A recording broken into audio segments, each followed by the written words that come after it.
గంటలు కాదు రోజులు గడుస్తున్నాయి. వారం రోజులుగా తల్లిదండ్రుల కళ్ళల్లో కన్నీరు ఎండడం లేదు. కంటికి రెప్పలా చూసుకోవాల్సిన 2.5 ఏళ్ల చిన్నారి జాహ్నవి ఏమైందో ఎవ్వరికీ తెలియదు. 500 ఎకరాల అడవిని జల్లెడ పట్టినా ఆచూకీ లేదు. కానీ ఈ కేసులో తోడుగా వెళ్లిన పెంపుడు కుక్క తిరిగి రావటం, ఆ తర్వాత అది అనుమానాస్పదంగా మృతి చెందటం ఇప్పుడు ఈ మిస్సింగ్ కేసును పెను మిస్టరీగా మార్చేసింది. అసలు జాహ్నవి అడవిలో తప్పిపోయిందా, లేక దారుణమైన కిడ్నాప్ జరిగిందా? పోలీసులు ఎక్కడో క్లూస్ మిస్ అవుతున్నారా? జాహ్నవి తిరిగొచ్చేదెప్పుడు?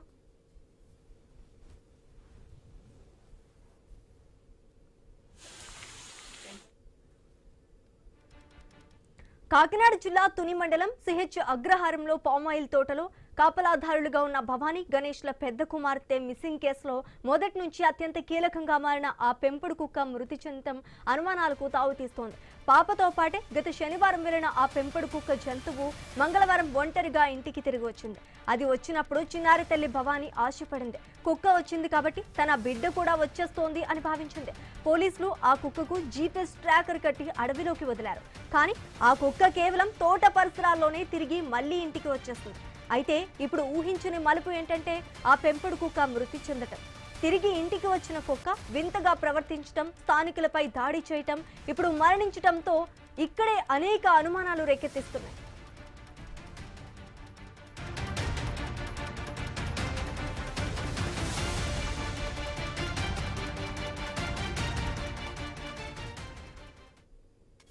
అసలు అడవిలో ఏం జరిగింది? అడవిలో క్రూర జంతువులు ఏమైనా దాడి చేయటం వల్ల ఆ గాయాలతో కుక్క చనిపోయిందా?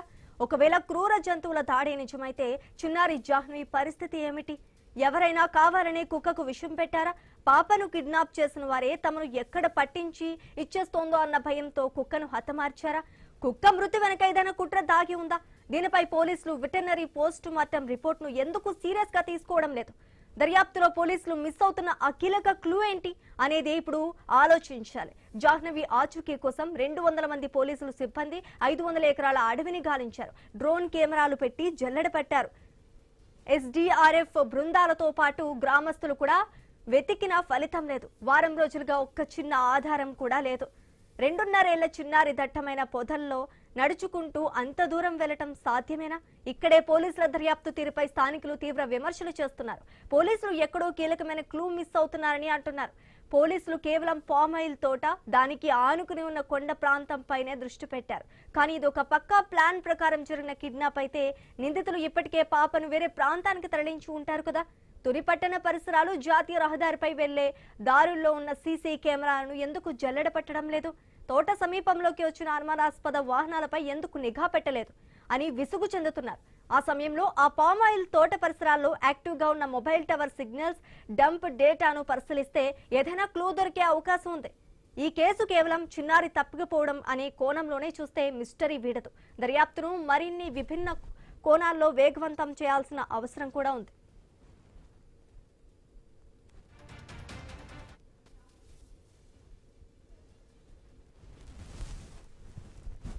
చెప్పండి. దండవాకాల రూట్లో అదే అగ్రహారం ఉంది కదా, పోలీసులు వచ్చారు ఎంక్వైరీ చేశారు. ఎంక్వైరీ చేస్తే మేము కూడా చెప్పుకోండి, మేము కూడా చూస్తున్నాం. పోలీసులు ఎంక్వైరీ చేస్తుంటే ఎంక్వైరీలో మేము కూడా వాట్సాప్లో, ఫేస్బుక్లో చూసాం. చూసి మేము కూడా వెళ్ళిపోయే దారి ఆటోలో కూడా మేము ఎంక్వైరీ చేస్తాం. ఆ పాప ఎక్కడున్నా త్వరగా ఇంటికి చేరుకోవాలని నేను కోరుకుంటున్నాం. చెప్పేసి మేము కూడా అందరినీ ఆలోచిస్తాం. పోలీసులు కూడా బాగా ఎంకరేజ్ చేస్తున్నారు. మామూలు ఏమన్నా సరే, ఎవరన్నా ఏమైనా ఆచూకీ తెలిసినా సరే చెప్పమని చెప్తున్నారండి. ఒకవేళ మీకు ఏమైనా కొద్దిగా ఏమైనా తెలిస్తే ఎంక్వైరీ కూడా చేసి చెప్తున్నారు. తర్వాత స్టేషన్కి ఏమైనా కంప్లైంట్ చెప్తున్నారండి. నాకు త్వరగా దొరకాలని నేను కోరుకుంటున్నాను. ఎవరన్నా చూసినా సరే అన్ని పోలీసులకి బ్రీఫ్ చేస్తే దాన్ని బట్టి ₹1,00,000 బహుమతి ఇస్తామని చెప్పాం. మేము కూడా ఎదుగుతున్నాం. అలా ఎక్కడన్నా ఏదైనా గమనించడం కూడా చూస్తున్నాం. ఆటో పత్రికలకి వెళ్తారు కదండి, ఎక్కడన్నా ఏదైనా తీసుకెళ్ళినా ఏదన్నా దండగల్లో కనిపించినా చూస్తున్నామండి. ఆ ఒడిశా కూలీల కుటుంబానికి ఎవరితోనైనా గొడవలు ఉన్నాయా? వారిపై కక్షతో ఎవరైనా బిడ్డను ఎత్తుకువెళ్లారా? ఆ పరిసర ప్రాంతాల్లో పనిచేసే ఇతర వలస కూలీల హిస్టరీ ఏంటి? ఎవరైనా హఠాత్తుగా గ్రామం విడిచి వెళ్లారా? చిన్న పిల్లలను అపహరించే ముఠాలు ఏవైనా ఆ ప్రాంతంలో సంచరించాయా అనే కోణంలో కూడా లోతుగా విచారణ జరగాలి. కుమార్తె కనిపించకుండా పోవటంతో ఆ తల్లి భవానీ పడుతున్న నరకయాతన వర్ణనాతీతం. బోనులో ఉన్న కుక్క దగ్గరకు వెళ్లి నా జాను దగ్గరకు తీసుకువెళ్తావా అని అడిగిన ఆ తల్లి దీనస్థితి చూస్తే ఎవరి గుండైనా ద్రవించాల్సిందే. ఇప్పుడు ఆ తోడున్న కుక్క కూడా చనిపోవటంతో ఆ కుటుంబం పూర్తిగా దిక్కుతోచని స్థితిలోకి వెళ్లిపోయింది. తమ బిడ్డ బ్రతికే ఉందో లేదో తెలియక అయోమయంలో ప్రతి క్షణాన్ని ఒక యుగంలా గడుపుతున్నారు. జాహ్నవి మిస్సింగ్ కేసు ఇప్పుడు పోలీసుల ముందర ఉన్న అతిపెద్ద సవాల్. కుక్క మృతి వెనుక ఉన్న నిజాలు తేలాలి. దర్యాప్తు కేవలం అడవికే పరిమితం కాకుండా అన్ని కోణాల్లోనూ సాగాలి. అప్పుడే ఈ 2.5 ఏళ్ల చిన్నారి జాహ్నవి మిస్టరీకి తెరపడుతోంది. ఆ తల్లిదండ్రుల కన్నీళ్లకు న్యాయం జరుగుతోంది.